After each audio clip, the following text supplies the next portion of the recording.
Resmi, AFC mengumumkan 23 nama pemain yang dipanggil oleh Coach Shin Tae-yong memperkuat Timnas Indonesia di event Piala Asia U23. Sebelum lebih jauh, aku gak pernah bosan-bosannya untuk ingatkan teman-teman ketika teman-teman tonton video ini, jangan lupa tekan tombol like-nya.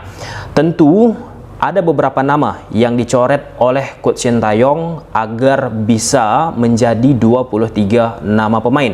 Yang pertama ada Erlangga Setio, posisinya penjaga gawang. Kemudian ada Bagas Kava, posisinya pemain belakang, lebih tepatnya seorang fullback. Lalu ada Haikal Al-Hafiz, fullback juga. Kemudian ada Dewangga karena masih dalam recovery cedera teman-teman. Lalu Rifki Dwi Septian, ini pemain yang berposisi di sektor tengah. Lalu ada Nathan Jo Aon. Sehingga menghasilkan 23 nama pemain. Di video ini kita akan membahas pemain-pemain yang dipanggil oleh Coach Shin Tae-yong. Aku membuat judul pada video ini menggunakan terminologi perang karena beberapa waktu ke belakang Coach Nova Arianto, asisten dari Coach STY, di akun media sosialnya mengibaratkan dalam tanda petik ya, menggunakan analogi perang juga. Nah, jadi ini salah satu momen penting event Piala Asia U23 bagi masa depan yang dimiliki oleh Coach Shin Tae-yong bersama Timnas Indonesia. Target yang dimiliki oleh Coach Shin Tae-yong setelah bersepakat dengan PSSI pun bukan main-main. Ada yang mengatakan tidak realistis. Di sisi lain, Coach Shin Tae-yong sendiri optimis dengan apa yang sudah disepakati. Kan kalau kita bicara sepakat harus kedua belah pihak, nggak mungkin salah satu pihak. Kalau misalnya salah satu tidak sepakat, pasti ada riuk-riuk yang terjadi di tataran sepak bola Indonesia. Nyatanya riuk-riuk tersebut tidak kita temukan. Oke, kita lihat yang bersumber dari pengumuman yang dilakukan oleh AFC.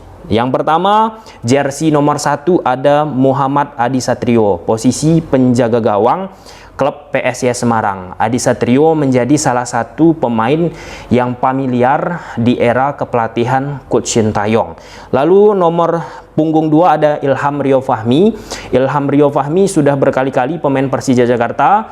Terang-terangan kita bahas dari sisi attacking, perlu improvisasi dilakukan oleh Ilham Rio Fahmi. Namun dari sisi defensif, Ilham Rio Fahmi ini sangat meningkat performanya bersama Persija Jakarta. Dengan pola 3 back yang dimainkan oleh Coach Shin Tae-yong, maka salah satu yang dioptimalisasikan terhadap Ilham Rio Fahmi ini secara matematis yaitu posisi wingback sebelah kanan, atau bisa juga berposisi sebagai wingback sebelah kiri. Ya, kalau di posisi center back, aku rasa ada beberapa pemain yang sudah diplot oleh Coach Shin Tae-yong. Normalnya pemain tersebut misalnya seperti andai ya, jika Justin Hubner mendapatkan kesempatan nanti, pasti slot itu akan menjadi salah satu tempat Justin Hubner. Selain Justin Hubner, bisa ditempatkan bermain di posisi sektor pemain tengah sebagai defensive midfielder. Ada Komang Teguh. Ini kan pemain-pemain yang familiar banget. Di Persija, Rio Fahmi ditempatkan sebagai center back dengan sistem 3 back ala Thomas Doll karena keterbatasan pemain. Jadi harus Coach Thomas Doll pun berputar otak, menarik bagaimana langkah dan kiprah yang dimiliki oleh Ilham Rio Fahmi ini bersama Timnas Indonesia yang sudah mendapatkan kepercayaan dari Coach Shin Tae-yong. Kemudian yang ketiga ada Muhammad Ferrari, jersey-nya nomor punggung 3. Jelas teman-teman, pemain Persija Jakarta juga. Ini sangat solid bersama Persija Jakarta. Kenapa solid? Karena terus mendapatkan kesempatan dari Coach Thomas Doll. Pemain muda semakin meningkat kepercayaannya karena apa? Menit bermain. Lalu jersey nomor punggung 4 ada Komang Teguh. Komang Teguh yang sudah kita bahas beberapa waktu yang lalu, ia bersama Borneo FC terus mendapatkan kesempatan dan beberapa kali menciptakan gol, khususnya lewat bola udara. Tentu set piece, baik itu throw in, corner kick, tendangan bola tendangan free kick, teman-teman, itu kan senjata yang dimiliki oleh Coach Shin Tae-yong. Jadi butuh Coach Shin Tae-yong yang memiliki profiling pemain-pemain yang bisa mengoptimalisasikan hal tersebut. Kemudian nomor punggung 5 ada Rizky Ridho. Ini case close, nggak usah kita bahas terlalu jauh karena menjadi pemain vital bersama Coach Sintayong. Kemudian nomor punggung 6 ada Ivar Jenner, menjadi warna terhadap lini tengah dari timnas Indonesia yang sudah kita saksikan beberapa pertandingan ia lakoni bersama timnas. Nomor punggung 7 ada Marcelino Ferdinand. Marcelino Ferdinand dan Ivar Jenner seperti seperti sudah klop aku saksikan teman-teman di sektor tengah timnas Indonesia. Di sisi lain Marcelino pun ketika diplot untuk bermain di posisi winger sebelah kiri atau kanan teman-teman, ia pun bisa cepat beradaptasi. Ini Marcelino ini pemain yang oke banget ya, serba bisa ditempatkan dimanapun. Nomor punggung 8 ada Witan Sulaiman, pemain Bayangkara FC. Meski ada kritikan diterpa Witan Sulaiman, kenapa terus mendapatkan kesempatan? Ya, itu subjektivitas yang dimiliki oleh Coach Sintayong. Ya, pelan-pelan Witan Sulaiman pun bersama timnas Indonesia membayar kepercayaan tersebut. Nomor punggung 9 ada Ramadan Sananta. Ini kesempatan untuk kesekian kalinya bagi Ramadan dipanggil oleh Coach Sintayong. Nah, beberapa waktu yang lalu Ramadan dipanggil oleh Coach Sintayong, tapi tidak mendapatkan menit bermain yang banyak. Aku berharap semoga di Piala Asia U23 ini Ramadan Sananta mendapatkan kesempatan lebih. Aku kira potensi yang sudah ditampilkan oleh Ramadan di PSM Makassar sangat istimewa teman-teman, harusnya ditularkan bersama timnas Indonesia. Nah, untuk beberapa pekan ataupun edisi pertandingan yang dilakoni oleh timnas Indonesia bersama Coach Sintayong, potensi itu belum keluar, belum dapat Ramadan Sananta keluarkan di timnas Indonesia. Kemudian nomor punggung 10 ada Justin Hubner. Ini menarik juga. Kalau kita lihat dari website AFC, ya, jersey nomor punggung 10 langsung diterangkan apakah nanti akan menggunakan jersey nomor punggung 10 bagi seorang center back. Ya, menarik. Justin Hubner, case close, nggak usah kita bahas lagi. Rafael Strijk ini pun ya memang menjadi pemain yang diharapkan lebih lah ya bagi penikmat sepak bola Indonesia, bagaimana bisa menciptakan efektivitas di depan gawang. Selama uji coba yang dipersoalkan oleh Coach Sintayong, efektivitas. Bagaimana timnas Indonesia ada peluang, ada kesempatan untuk menciptakan gol, nggak bisa seefisien mungkin. Ini kan problematika bagi timnas Indonesia kita. Kita sudah mencoba di Mas Derajat, Hoki Caraka, sekarang Rafael Strijk beberapa kali sebagai pemain nomor 9, masih tetap menjadi titik lemah dari attacking yang dimiliki oleh timnas Indonesia. Secara prinsip, garis bawahi dulu, aku rasa Strijk ini gokil di beberapa posisi. Misal dia sering melakukan pergerakan tanpa bola, lari, mengganggu lawan, menutup jalur passing lawan. Namun bagi seorang striker, dia salah satu fungsi striker kan untuk menciptakan gol. Jadi kill the game-nya ini ya, killer ini, insting golnya ini belum kita temukan. Tapi di sisi lain, untuk hal-hal yang aku sebutkan tadi, seperti menutup jalur passing, kemudian pergerakan tanpa bola, itu salah satu sisi positif yang dimiliki oleh Rafael Strijk. Kemudian nomor punggung 12 ada Pratama Arhan. Ya, Pratama Arhan menjadi salah satu andalan bagi timnas Indonesia lewat throw-in-nya, lemparan ke dalam,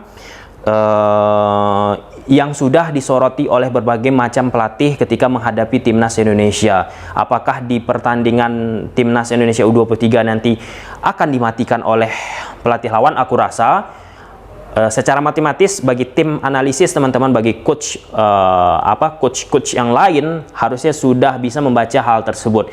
Nah, di sisi lain bagi Coach Sintayong tentu harus menggunakan variasi-variasi lain dalam memanfaatkan kemampuan dari Arhan dari sisi throw-in. Kemudian nomor 13 Kakang Rudianto bersama Persib. Ya, untuk musim ini beberapa kali Kakang sudah mendapatkan menit bersama Persib.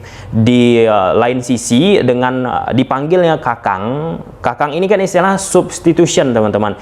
Yang awal tidak dipanggil ke tiba-tiba dipanggil karena defensif timnas Indonesia cukup mengkhawatirkan.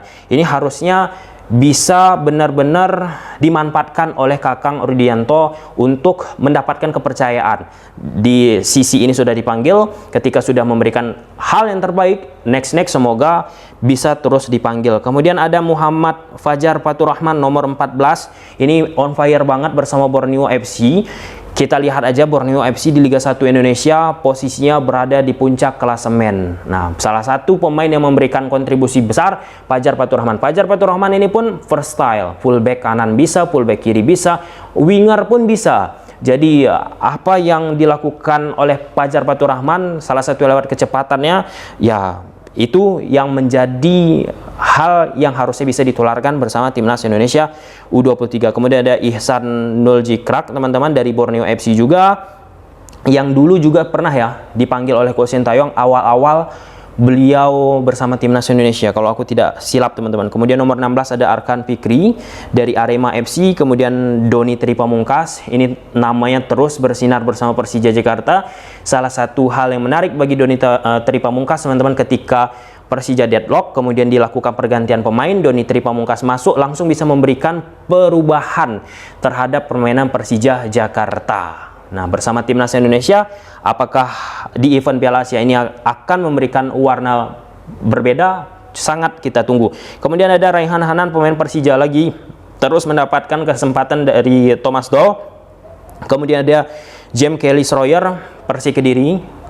Decision makingnya harus diperbaiki. Nomor 20 ada Hoki Caraka, lalu 21 Hernando Ari Sutaryadi, kemudian Dava Fasya, dan terakhir Jaki Ashraf, pemain PSM Makassar. Aku penasaran melihat karir sih ya dari Jaki Ashraf. Beberapa kali sudah dipanggil oleh Coach Sintayong, namun belum begitu banyak kesempatan yang ia dapat. Jaki Ashraf sebagai winger, biasa bersama PSM Makassar bermain di wingback kanan, bukan winger, wingback kanan teman-teman, aku ralat dia bermain di wingback kanan yang bisa juga diplot sebagai sayap. Nah, jadi ya aku rasa dengan style yang dimiliki oleh Coach Sintayong mengoptimalisasikan permainan melebar, Jaki Ashraf memiliki profiling tersebut.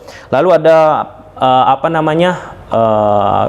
pro kontra juga dari beberapa nama yang dipanggil oleh Coach Sintayong, tapi ini sudah yang dipilih oleh benar-benar Coach Sintayong, yang kita tunggu bagaimana racikan Sintayong bisa dioptimalisasikan oleh pemain-pemain yang sudah dipanggil oleh Coach Sintayong. Perlu juga digarisbawahi teman-teman, kurang lebih ya 50%-an lah ya teman-teman kalau aku hitung, pemain yang tampil di Piala Asia Senior beberapa waktu yang lalu dipanggil ikut lagi nih di event Piala Asia U23. Jadi itu kan sebagai keuntungan sangat luar biasa, potong generasi yang dilakukan oleh Coach Sintayong, seperti Hernando Ari, Rizky Ridho, Justin Hubner, Pratama Arhan, Ivar Jenner, Marcelino Witan, Ramadan Sananta, Hoki Caraka, Rafael Strike, dan lain sebagainya. Itu kan pemain yang merasakan atmosfer Piala Asia Senior. Ini sekarang dia turun gunung di level kelompok usia. Dengan pengalaman yang sudah mereka rasakan, ini harus menjadi keuntungan yang dimiliki oleh timnas Indonesia di bawah asuhan Coach Sintayong.